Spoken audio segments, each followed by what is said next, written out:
Hey, good evening, everybody. This is Alex with Underground Noise. I'm here with Lee Harrison, drummer from Monstrosity, one of the guitarists from Terrorizer. What's up, Lee? How you doing, bro? Doing good, bro. How you been, man? Been great, thanks.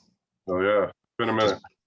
yeah, it's been like 12 years since I've seen you with Monstrosity up there in Syracuse, New York at the Lost Horizon. Right on. For some of you Lifetime, guys, huh? Sorry. a lifetime ago, right? Yeah, sure seems like it. We get older. Yeah, cool. Yeah, I was just calling to say, on the Passage of Existence, your latest album with Monstrosity, which song stood out as your favorite from that album? Radiated is probably the most challenging of the album.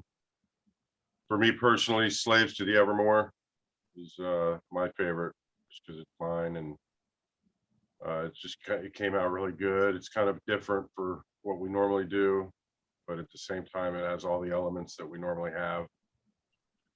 So probably those two. Proselygeist is another one where it's just the creativity for me personally was just it was one of those last minute songs, and it really wasn't even get scheduled to be on the album. It just came to be when I was recording the drums, and I felt it was too good. I didn't want to wait for the next album, so more or less got it in there, and it's one of my favorites. The solos on it, it's like some of the sickest solos in Monstrosity. So uh,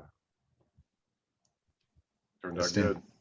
Yeah, that album right there stands out to be my second favorite one by you guys, other than Imperial Doom and also Spiritual Oh, Apocalypse. really, that amazes me that Yeah, people love the album so much. It was that first album was just us as kids, in the studio, a real studio for the first time, and it was just so, the mix is so weird, and we were just, young kids bashing it out, so I actually have a hard time listening to that album, just because the songs are good, but we just were never happy with the album. But for some reason, people think it's the best, and to me, always our newest work is the best, it's like, because with each album we try to get better and better. So like, to me, the first album was the worst, the second album was a little better, third album was better than that, fourth album was better, on and on and on. So to me, because I was there, for the recording of it all, I know what we put into it. I know, all the work that was involved, and we always try to take things up a notch, and maybe not total technicality, but songwriting, production, performance, all that stuff. I was wondering if you had any more side projects other than Lavoisin. What do I got going right now? I'm helping out a friend of mine, Zane Black. He's a keyboard player that helped me with the Midnight Project, and it's kind of it's his it's his project, whatever, that we were kind of sessioned in on, and it contains a lot of cool players. Patrick from the former Ingve drummer plays on it. We uh, who else? There's Mark English is playing on it. Sam Molina's playing on it. A guy named Rob Roy is playing on it, who's the engineer down at the power station down in Fort Lauderdale, which is the Bon Jovi's cousin, brother, or something. It's his studio, and it's just a few songs. It's not like an album, but it's like an EP, I guess you could call it at this point. That and we're gonna go finish that at the end of May. So as far as side projects, that's kind of the one I'm working on at the moment. That's really cool, man. I was going to ask you, how's your dog Pipsqueak? Still going Pip after? right here, she's chilling. She's watching the interview as we speak. Hey, Pips, I see your ear. Everybody's in there in line. That's cool. Still going after lizards, I take it. Oh yeah, oh yeah. She loves them. That's cool. She got in a cat fight about a couple weeks back. Got Ooh, it under her chin pretty good, but she's a tough cookie, so she's doing good. Yeah, she looks like a very sweet dog. Probably likes everybody, I take it. Yeah, she's a rescue dog that I actually found her on the street. I don't know, 2012, 2013, somewhere around there. And she had her back was like almost raw from fleas and just being on the street or something. I don't know what was going on with her, but she was in pretty rough shape. And I took her to the pound just to, give whoever owned her a chance at least. And I told the lady at the pound, if nobody comes, I want first shot at adopting her. So, I mean, I basically could have kept her for free, but I went ahead and paid the $150 or whatever it was and made her legally mine and got her shots. And then, at first she was kind of, like I thought she might be one of those dogs that bites all the time or, just the temperament wasn't right, but like once I got her home and like got her showered and got her some food, she just turned into a totally different dog. It was amazing. It She's is amazing. been awesome. She's my little cohort, in crime here. She hangs out with me when I'm doing my music and she's there for it all. Right on, Lee. That's cool. Aside from music, are there any hobbies that you have? Still learning to fly airplanes.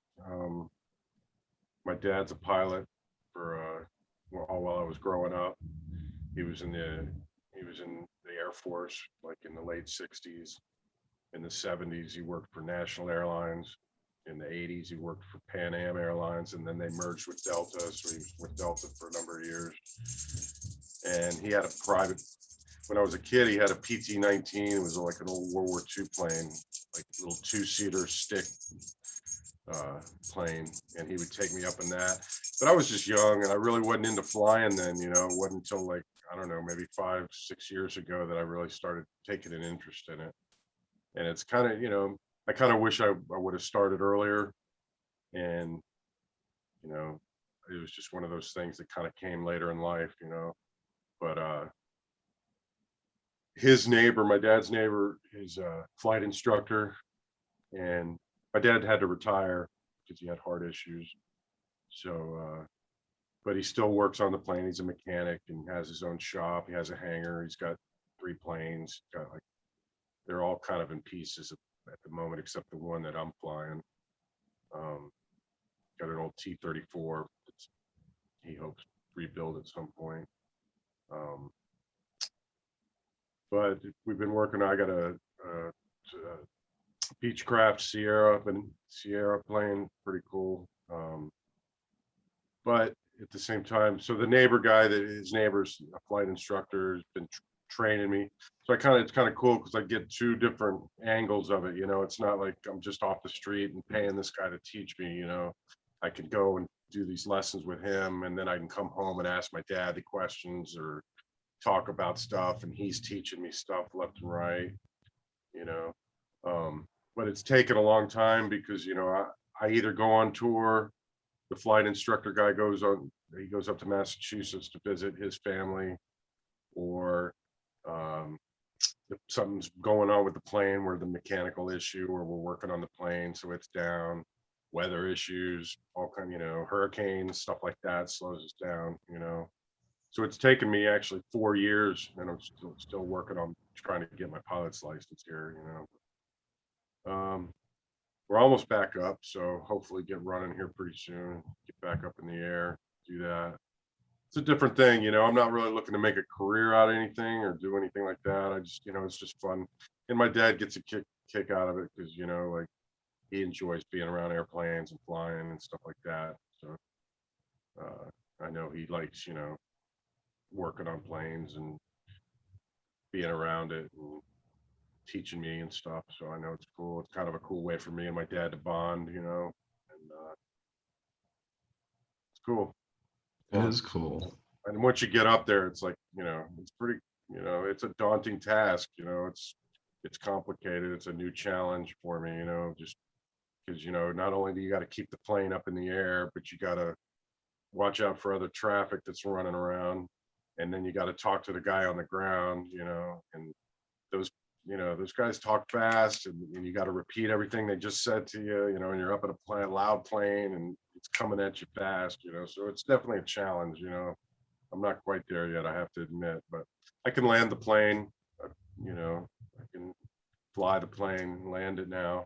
So I'm getting a little more comfortable doing it. At first my knee was like shaking just because I was, you're nervous up there flying this little plane, you don't when you first start doing it. But now I'm at least comfortable and able to do it, and able to, maneuver around, and I kind of get the idea what's happening with all the instrument panel and whatnot. So that's kind of like a big challenge that I'm working on.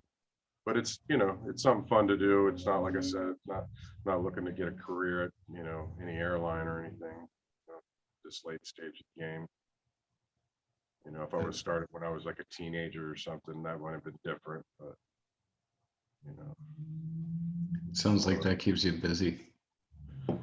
Yeah, between everything, definitely between the Monstrosity, Terrorizer, working the Midnight catalog. We're still pushing Descending into Madness, that release, and working on the next release, going to be coming soon. And my Lavoisian project, once the COVID hit, I ended up finishing basically my solo album for that, and then I did a covers album too. So I've done like probably, I don't know, 25 songs last spring recording, and but I'm kind of, I want to get this Midnight stuff out first. That's kind of my priority next, just to work on before I put the Lavoisian out. I'll put the Midnight stuff out. It's going on 12 years. Midnight kind of ties in numerically, so I want to 12 years since the guy passed away.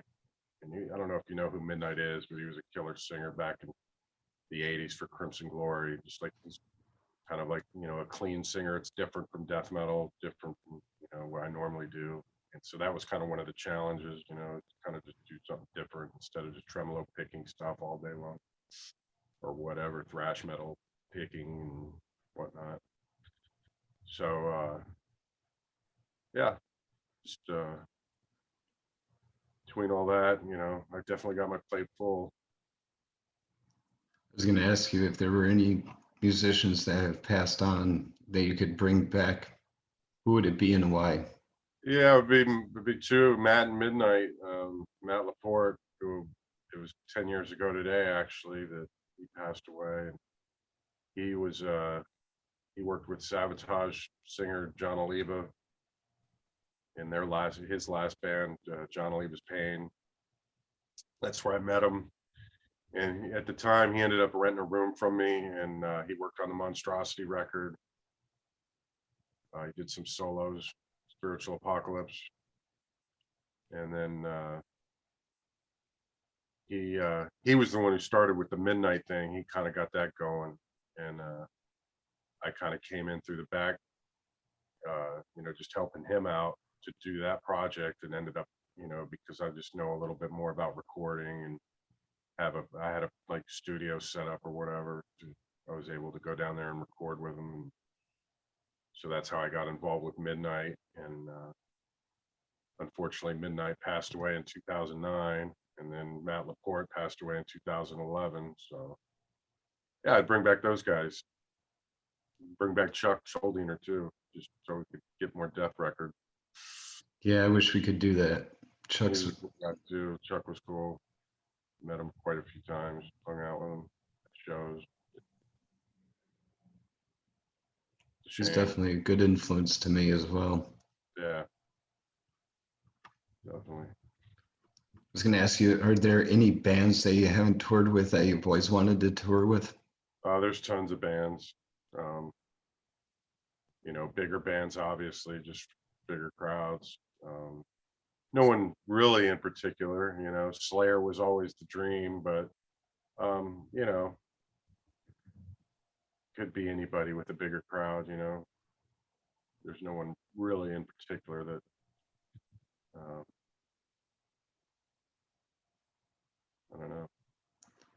Is there anywhere in the world that you haven't toured that you've always wanted to see? The kind of two places on my bucket list is Australia and I guess like Asia. We did Indonesia with Terrorizer. That was pretty cool. It was more or less in and out though. That flight was ridiculous. It was like 3 hours to Chicago, and then 13 hours from Chicago to Tokyo, and then like 8 hours from Tokyo to Indonesia. And it was just, and it was crazy flight. And then basically got there, went right to the hotel, went to bed, woke up the next day, had lunch, breakfast, went out there and played the show, came back to the hotel, and the next morning, bright and early, we were back on the plane doing the same thing, going back to USA. So, a little more time over there wouldn't be bad, get some places to, you know, personally, I like to play places farther out, it seems like, try to introduce people that maybe don't get a lot of metal. Seems like the crowds are more enthusiastic the farther you go out, places unknown, like when 98, when we did Bogota, Colombia, there weren't many bands that had gone there. So like they were just rabid for metal, and it was, a wild experience and crazy going there, and it was awesome. So going to places like that, South America, those are pretty much our favorite places. Central America, South America, Europe's fun. Europe's always cool, and like going out to, some of those far out places too are cool. We've been to Germany a bunch. Those places get metal all the time, and some parts of Germany, they're actually, they just kind of stand there and watch it because they get so many bands coming through. They like the show, but they're just, they've seen it all.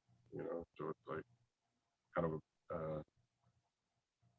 kind of like that, and Germany, Holland, France. We've been to those places quite a few times, but some of the Czech Republic, Poland. Always love going to Poland. Poland's a great scene. Uh, Professional. Our agent is from Poland, so it's very well organized, and they do a great job. Greetings to those guys. Um, what else?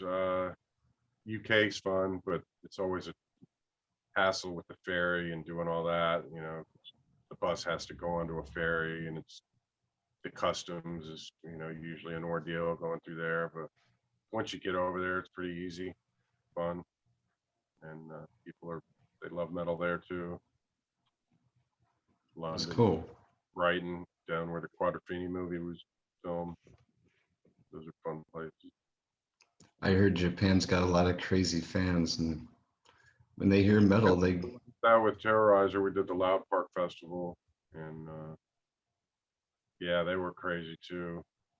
And that was really professional too. That was a lot of work as far as getting into the country too, with customs and like filling out paperwork and sending your passport off to get it stamped over here, and then they send it back and you send it somewhere else and they have to do something. It was kind of crazy with all that. They were probably the strictest, as far as like having to do paperwork and stuff, but it really wasn't that big a deal actually. But it was just, it's not just, fly in and show them your passport and off you go. More, a little more in depth than that. But once we got there, we were right in, Tokyo. It was cool. And we were there for a couple days, in and out. But it was a huge show. It was Loud Park, White Snake. Who else? I want to say Scorpions, but I don't remember seeing them. So I don't.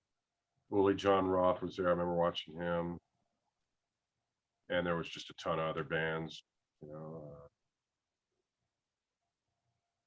yeah, it was just crazy. How did you hear about joining Terrorizer? Well, I knew Pete from Morbid Angel. I met him back in '88 when I was with Malevolent Creation.